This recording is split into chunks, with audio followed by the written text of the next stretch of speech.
গায়ের দুধ খেতে ভারী মিষ্টি, গরুর মাংস খেতে খুব সুস্বাদু।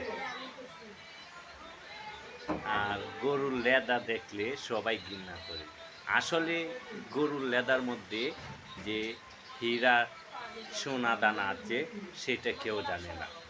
কারণ কেমন সোনা দানা আছে আমি আপনাদেরকে বলি।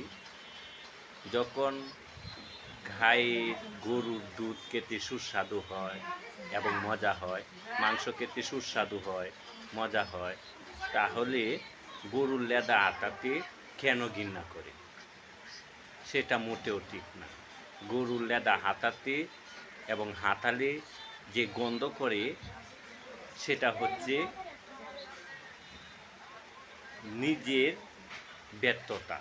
কারণ সে গরুর লেদা দিয়ে ফসল বুনে এবং জমির মাধ্যমে ফালিয়ে ফসল চাষ করে, সেই গোবরের বলে জমির মাধ্যমে অনেক অনেক ফসল ফলে। সেই ফসল খেয়ে আমাদের জীবন বাঁচে, সেটাই স্বাভাবিক। তাই সবাইকে বলি, গরুর দুধ খেতে যতটুক মজা লাগে এবং গরুর গোশত খেতে যতটুক সুস্বাদু হয়, তেমন গরুর লেদাতেও খুব সুস্বাদুর মতো হাতিয়ে ফালতে হবে এবং যত্ন করতে হবে। তাহলেই কিন্তু আপনি গরুর দুধের চেয়েও হীরা রত্ন ওই গরুর লেদার মাধ্যমে আপনি পাবেন।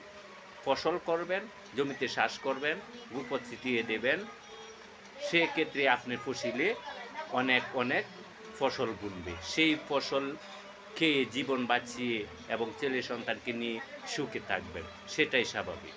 তাই সবাইকে বলি, গরুর সব কিছুই ভালো লাগে, কিন্তু গরুর লেদাকে ঘৃণা করবেন না।